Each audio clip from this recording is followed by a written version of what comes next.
Hello, this video is to address some allegations that were made against me this past weekend. Apologies, I don't have much of a voice. I had no voice this weekend, it's just starting to come back. Anyway, this is the internet and back mentality has certainly taken over, so everybody probably has their mind made up anyway, but I wanted to give the rest of the information that was not shown so that people have context. First of all, I can absolutely see why the trade was questioned. The thing is, what happened there is a very common error that has happened to probably just about every Sierra chart user at least once, and realistically probably to most people who've ever traded live for any amount of time. What happened there is what I call a dry fire. That's not a household trading term, but I'm not the only one who uses it. And that's a firearms term where when you intend to fire and you pull the trigger, but there's not a round in the chamber. In Sierra chart, it takes 2 clicks to go from sim to live, or to arm the platform or disarm it, I always call it. And my practice ever since I started trading it, and really trading live period, is to, at the end of the day, disarm the platform before I shut it off. So if it ever gets turned on, it's not immediately live.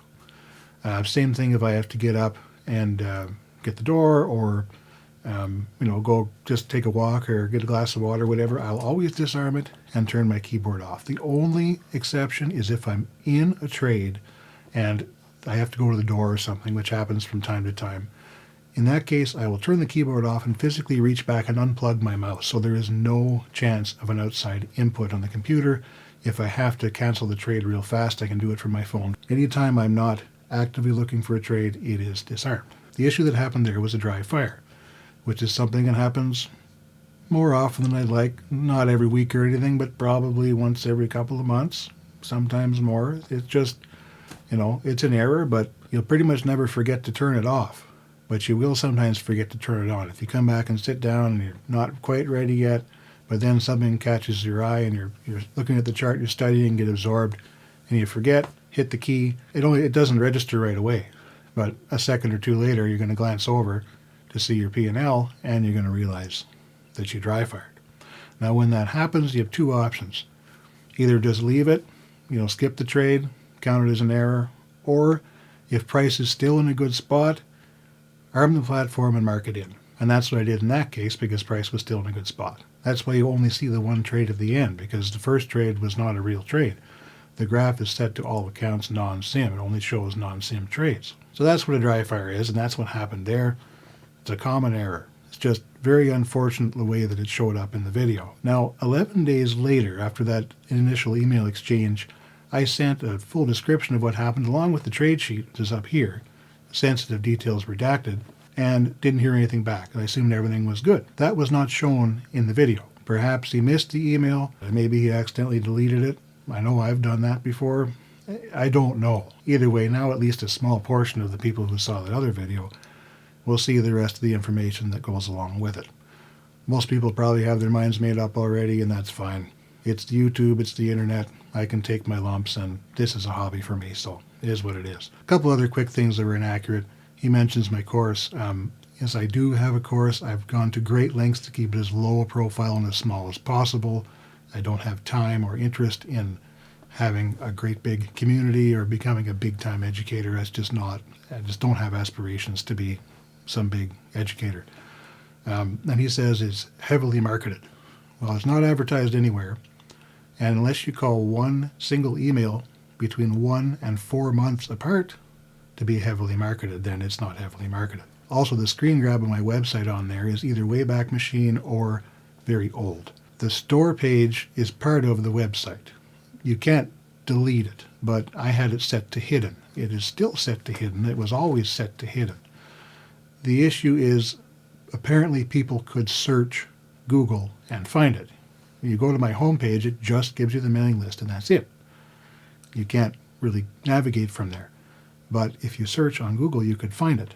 And what happened is the items were on there. Now, if you tried to check out, it still wouldn't work, because it would just go in and it would say that it was closed or whatever. But they did show up on there. Whenever I figured that out, I went in and removed them from that page so that they haven't been for months and months visible. The course and YouTube and everything is very much a passion project. It's something that I do for fun and to fill a void in my life that I lost, dealing with people. And it's done that. It's been very, very enjoyable, but it's not a moneymaker. Some months I may take 5 or 6 people. A lot of months I take none. By the end of the day, by the time you pay for the website, the hosting fees, the copyright protection fees, the payment processing fees, and taxes, there's very little left. Some months are a loss, some months are a modest profit. End of the day, it provides almost enough for litter and food and some of the vet visits for the cats that we have in the sanctuary, and that's what I use it for. I don't offer mentoring as a rule either. I did at one time take a small group at once for mentoring, and it was a lot of fun, but it just took up too much time, and with my schedule right now, I just don't have time for it. As far as offering a course, I don't have a problem with that, and I don't have a problem with other people doing that either. As long as the information is good and it's helpful to people, why not? Whether it be trading or photography or business or whatever. I've taken lots of online courses, and most of the experiences have been good. To be fair, the worst ones were trading courses, but a couple of the best ones were too. Kim Krampus had a course and a planning session thing that I took for almost 2 years at $200 a month, and that was really helpful to me back in the day when I was trading Forex. Linda Raschke has a course. I took that when I was already trading full-time, and it cost me $3,000, and it was great. So to each their own on that, but I don't have a problem with it. This whole venture is supposed to be fun. I mean, I posted on YouTube for almost 2 years before ever offering a course, and I only did that after relentless pokes from everybody to do it. And it has been great, and people have given fantastic feedback, and I've got a lot of great success stories, so it's been well worth doing. Either way, this is a hobby for me, and as such, if I get canceled from this, so be it. It sucks, but it's not going to move the needle very much. As far as the channel going forward, I've gotten a lot of messages of support, and I appreciate that from you guys. But it doesn't mean that I can't learn from this experience. And one thing that I've decided to do, at least in the meantime, you'll notice and may not like, is I have taken down pretty much all my live trading videos, except for the one in question, so people can look at it after seeing the explanation. I'll eventually probably take it down too, but I want to leave it up for a little bit. The reason I'm doing that is because this has just been such an uproar. For all I know, there could be other examples of dry fires. I know there definitely were in some of the videos, just whether or not I managed to get them out or not. Again, they're not live trades, so it doesn't make sense to show them. So in the meantime, those have all been taken down. I'm going to go through and probably put back up some of the ones that have particularly good lessons or principles in them.